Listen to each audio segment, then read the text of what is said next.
All right, what is up, folks? Welcome back to another episode of the Help Me Understand podcast. I'm your host, JK, and we are coming to you with I believe, short episode. I want to spend a few minutes just talking to you about my perspective on why you really need to have a why when it comes to pursuing a particular goal, trying to achieve something, hit a target, or simply stay on the correct path. Like why that really matters and when it actually matters. Before getting into that, though, I, as always, want to say thank you for choosing to press play on the Help Me Understand podcast. I know that you have no shortage of podcast content that you can consume. So I truly never take it for granted that you chose to press play on Help Me Understand. So let's get into today's episode. Within the coaching space, the business development or the people development space, I should say, and why I did kind of a Freudian slip there and said the business development space. I have experience both in the coaching space as far as being a fitness coach, a personal trainer, however you want to classify my role there, and also more experience in the business world, specifically in the world of retail with people development, whether it has to do with developing people and their leadership skills, their sales skills, and everything in between, their customer interaction skills, all that stuff. Within both of those particular arenas, it is very, very common to talk about this phrase of knowing your why. And for the purposes of keeping this particular episode somewhat efficient, I'm going to come at it from the fitness angle. Semi-full disclosure, I do believe that I've skewed a lot of my content recently on the podcast, mostly towards fitness. And while that has not been a super intentional pivot completely into a different angle, it's just more of where I'm getting a lot of feedback from people. Or let me reframe that so it doesn't make it sound like something that it's not. That is where when I get feedback from people, the majority of it is around things that I'm talking about from a fitness standpoint. Each and every episode, I always think to myself, unless it's a Tuesday episode, I'm like, I could throw in something else. And that, I'm more down for whatever is topics that people want to hear and perspectives that they want to hear. If you want to hear something different, then throw that my way. I've got a couple of things maybe in the hopper that are non-fitness related, however. Let's bring it back to that. So when you really think about it, like that phrase, know your why, it's everywhere, and especially within the fitness world. And what I don't believe that I have really, really seen is people talking about the real reason why it's important to have a why. So in this episode, what I want to talk about is that it's not just about trying to figure out like what your why is. It's also about being able to understand when you will actually need that why the most. So first, let's talk about what it actually means to know your why. So when I talk about knowing your why, I'm talking about having a deeper reason, a real, like something you can hold on to reason, and for lack of a better term, like motivation behind your goal. So a very common exercise within the coaching space is to ask why 3 to 5 times. So an example, somebody says, I need to lose 10 pounds. Okay, why? Because I don't feel confident, or because I feel like I weigh too much. Okay, why do you feel like you weigh too much? Well, I feel like I weigh too much because my clothes don't fit. Okay, why do you feel like your clothes don't fit? Well, because I tried on these pants and, I've been working remotely, but now we have to go back into the office. So I tried these pants on and they fit fine, a year ago when I had to go into the office, and now all of a sudden they don't fit. I've been wearing sweatpants or leggings or whatever the whole time, and now I have to put on hard pants and it's a whole different thing. Okay, well, and you just continue to ask why, or tell me more about that. And you get down to getting an understanding of it's not just about being able to fit into the pants. It's more about a certain level of confidence. And then you still dig a little bit more and you start to uncover potentially where the source of that lack of confidence comes from, and all that good stuff. So some examples can be things like, wanting to feel a certain level of confidence at a particular event. It can be something like wanting to have the energy to be able to play with your kids and or grandkids. It can be about wanting to live pain-free, or at least in less pain that you're currently in. Sometimes the why can be, I just want to prove to myself that I can actually stick with something. So I don't believe that a why needs to be something like beautifully poetic. It just needs to be something that means something to you.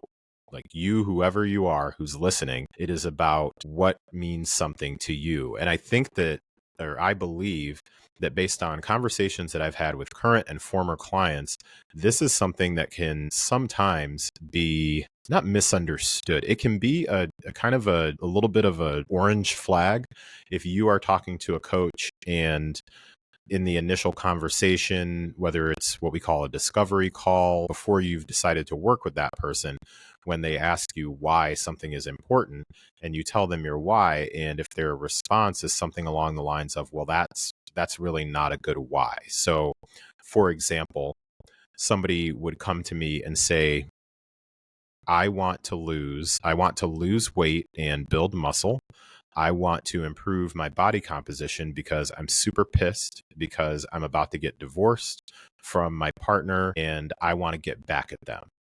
So I want to do the revenge body thing. And if you've got the coach who responds with, well, that's not enough of a why, then that's something I'm not here to agree or disagree with that. What I'm here to tell you is that can be an early sign that that particular individual is going to be utilizing a structure that's very much, well, they're going to decide what your goals are or aren't, or they're going to basically decide which of your goals are valid or not valid. So just a heads up on that. It just came to mind because I've had a couple of conversations like that with clients who initially came with a certain why and had previously worked with somebody and with people, not the same person, but had worked with people who gave them the feedback that unfortunately that why wasn't like valid enough. And that was a whole different debacle. So that's what I'm talking about when we talk about having a why. And again, I really, really want to stress the point that it doesn't need to be something that you've got like beautifully figured out right at the beginning. Sometimes it can be a jumping off point, something to get you started. It just needs to be something that actually means something to you. So the times that I don't think you really need a really strong why, or to have that why be the thing that drives you once you've gotten started, is right at the beginning, quite honestly. So yes, you need something to first be part of why you're getting started. However, I realize I just double talked. What I'm talking about is once you've decided that you are going to go for something, that particular why may not necessarily be the thing that's going to fuel you for the first few weeks because you're already going to be motivated. So it's not, that doesn't tend to, from my experience, be those times that it's like, oh, you got to dig deep, like really question how bad do you want this within the first 2, maybe even 3 weeks. Generally, once someone has made that decision, like they are hype and they are ready to go. When you first jump in, many times that first week to 2 weeks, maybe even 3, I would say 3 is where things just kind of start to wane somewhat. That tends to be the easy part, and your why feels like really obvious. So it's not necessarily something that you need to revisit very often. Again, from my experience, the kicker is that feeling is definitely not going to last forever. It just never does.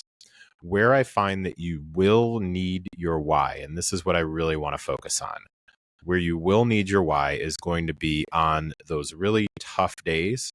Those are going to be days where you are tired and you're just not necessarily, you're not feeling like, man, I don't know that I really want to finish the rest of this workout. I don't know that I really want to get up and go work out. And I'll be straight up with you.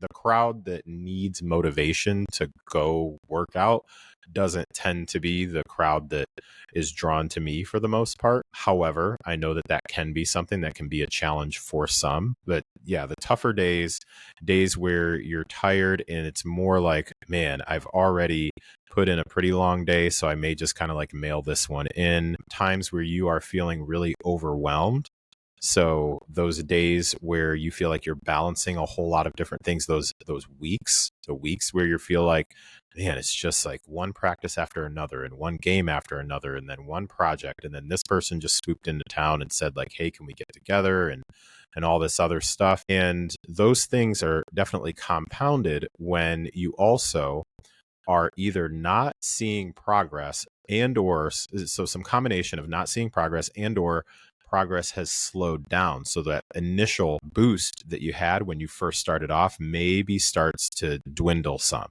So you have those moments of doubt or temptation, and it becomes easier for you to revert to your previous habits. So say that you, for the first couple of weeks, you started off with planning your meals 2 to 3 days in advance, having ingredients ready at the very least. Like I'm a big fan of what we call ingredient prep versus meal prep. So maybe you're getting batch protein together. You're getting a bunch of veggies cut up and ready to go. You've already pre-shopped for Greek yogurt because that's your go-to snack. Like that's me, things like that. However, then what you're finding is it's becoming a little bit more spaced out where you're not necessarily planning 2 to 3 days in advance. It's just like the day before. And then the day before it turns out, I'm not going to plan today. I'll just figure it out tomorrow. Those are times where you really will need to have that why, especially also times where there are comparisons that start to set in. So you run into people that maybe you haven't seen for a while. And from your point of view, you feel like that person looks like they've made a lot of aesthetic progress compared to when you saw them before. And you're thinking like, man, I wish that I felt like I looked like I had made as much progress as that individual. Social media, I've talked about this like endlessly here and probably will always continue to talk about it.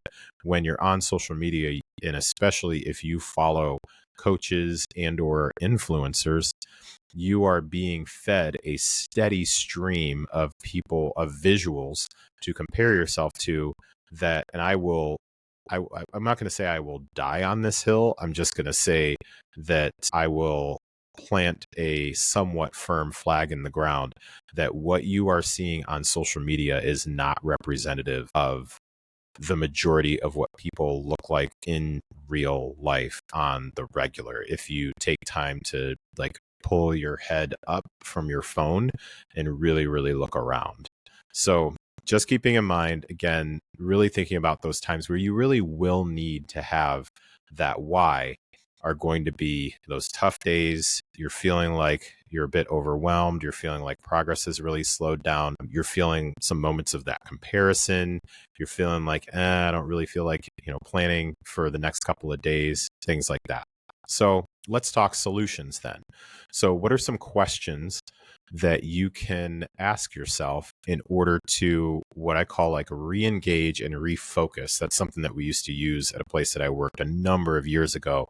And it's something I've brought into my coaching practice with as I'm thinking about having conversations with clients who are feeling like they're off track or we are seeing a pattern start to develop where things are just slowly veering over into another lane. Like the visual that I will use is if you have like a multiple lane highway and say that they normally are in the middle lane, but you're noticing that they slowly but surely are veering closer and closer over to the ultra-SO lane, all the way over on the right-hand side. And what can be helpful is that if you've got somebody who's got their eyes on it, like a coach, whether it's in an individual or a group setting where you're able to check in and things like that, it can be helpful because instead of having to like imagine if you're on, let's say like a 5-lane road, a 5-lane highway, and you're slowly veering over to the right to get back into the middle lane, or maybe if you need to go like second lane to the left,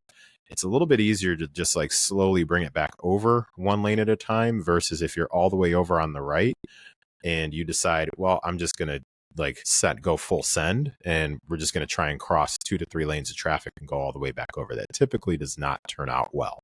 So that re-engagement, that refocus, that slight veer back into, let's go 1 lane over to the left and 1 more lane over to the left. Let's bring it back to the middle of the road. So these are some questions that I believe you can ask yourself to help you veer that back to the middle of the road. So ask yourself, why do I really want this? Like, why does this really matter? And something that I strongly recommend is remove pressure that the why needs to be something that's super long term. It could simply be, why does this matter to me today? Why does this matter to me this week? Why does this matter to me over the next couple of weeks? Sometimes I think it can be really overwhelming to every time that you're feeling unmotivated, or every time that you are feeling like you don't want to prep the meal, every time you're feeling like you don't want to stick with the meal that you initially planned. I think it can be super overwhelming sometimes to try and pretend like, you know what, I'm going to stick with this meal right now because I just want to be able to be healthy for my great great grandchildren. I'm going to keep it 100 with you. That in the moment, I don't know that I'm thinking about my great great grandchildren when I'm trying to figure out whether or not I'm going to get a Blizzard from Dairy Queen. And I'm all about Blizzards from Dairy Queen. My great grandkids are not factoring into the decision there. So at that point, a why for me, if it's, well, I already had this particular Greek yogurt with some protein and some chocolate chips kind of dessert situation that I planned on having, or I could possibly go to Dairy Queen. It's like, well, which of those am I going to do? Like I said, my great grandkids, they're not factored into the decision at that point. However, what is factored into the decision at that point is, man, I know that I've got a really big lift tomorrow morning, and I want to put myself in the position to be fully equipped to get like a good night of sleep and really get that lift in. And I know for myself, and I'm not one to often turn down ice cream or anything like that. What I do know, though, is that when I consume things like that closer to bedtime, there is somewhat of an effect on my sleep quality. Not my quantity, but my sleep quality is not always the best. It's actually not the best when I consume that really close to bedtime. So that's going to have some sort of carryover effect into my workout the next day. So that becomes the why. It's like, well, my why is because I want to make sure that I can put myself in the best possible position to absolutely dominate this workout tomorrow. So there you go. So asking yourself, okay, why do I really want this? If you are in a position where it's helpful for you to take some time and pause and think like longer term, like what does it mean for my life if I follow through with my initial plan as opposed to doing something different? So covering kind of both ends of the spectrum. If you're somebody who it's more helpful for you to just have something short to midterm to carry you through, cool. If it's helpful for you to have something more long term, then cool. And then also really asking yourself, what happens if I don't? If I don't follow through with this, then what happens with that? And my goal there is not to start to instill some level of anxiety in you in any way, shape, or form. It's just asking yourself, okay, if I decide to not follow through with my initial plan, if I decide to not go do this workout, if I decide to not go to bed right now and stay up for something that I don't really need to be up for, so I can catch another 13 episodes of whatever on Netflix, like what does that mean for me? So those are decisions that you have to make.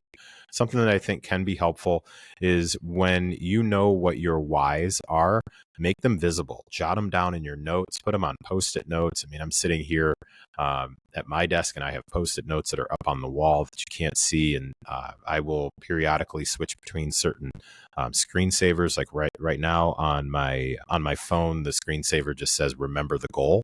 So just that's a very general thing that I will use to remind myself, like remember what the goal is. So things like that, and revisit those regularly. I think that something, again, that can be helpful is sometimes thinking about whys in the short term. I'll use the example again of the great grandkids. That may seem like, oh, you're always thinking of the future. There are times where that stuff, it matters. And let's keep it real. In the moment, it may not be strong enough to keep you on the path that you need to be on at that particular time. So really understand the power of making those whys visible, writing them, speaking them, just whatever you can do, and then revisiting them regularly and keeping a list. Like, why did it matter in that moment? And those are something cool that you can kind of revisit. So I'm going to bring this episode into a close. Hopefully this made a little bit of sense. I believe that there's more to the whole, like, you have to have a why than people are often talking about. It's usually something that's in passing, and then it's more of a slogan, as opposed to how do you really utilize the why as a tool. And that's what I wanted to spend some time doing here and challenge folks to go beyond the Pinterest quote. And I am somebody who I still use Pinterest, actually. So go beyond the Pinterest quote, go beyond like the mantra that's on the wall, and go beyond the screensaver. Even though I just talked about that, it's about, okay, well, then how do you put that into practice and what do you do? And hopefully after listening to this episode, you feel like you have a bit more inspiration to take action on those things. Also, if you would like to be part of a community that will support you doing things like this, like focusing on your why and being around other people who are also focused on things like this, then I have a free, yes, that is true, free Fitness Foundations community. It is built off of social media. So I think the way I just said that makes it sound like it was built off social media. It means no social media is required. So it's not an Instagram platform. It's not a Facebook platform or anything like even like backdoor connected to those things. It is completely built off of social media. We have daily prompts each day. At the time that this episode comes out, it will be Fail Friday. So on Fridays, you are welcome. You're welcome to post anytime. However, I put daily prompts in there so people have things that they can check in with daily. And on Fridays, it's Fail Friday. So Friday is a day that you can jump in the group and post about something that you failed at and the next step that you took after that. So if you would like to be a part of a free community that provides you with an environment where you are around like-minded people, diverse and like-minded people who are really focused on the building and maintenance of foundational fitness habits, then just reach out to me via Instagram at Coach JK McLeod, or you can email me, jk@jkmcleod.com. Links to both of those are in the show notes.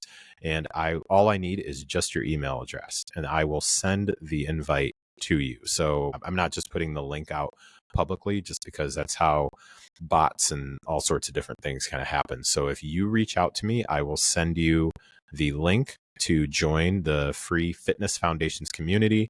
The only requirement is that you post an intro when you join the group. Just post an intro introducing yourself, because and really the only rule that I have right now is that you just can't be a fly on the wall. You at least have to introduce yourself when you join the community. That's all. All right. So with that, we are going to bring this episode to a close. If you've listened this long, I truly, truly appreciate it. So thank you again for listening to another episode of the Help Me Understand podcast. Take care, and I'll talk to you next time.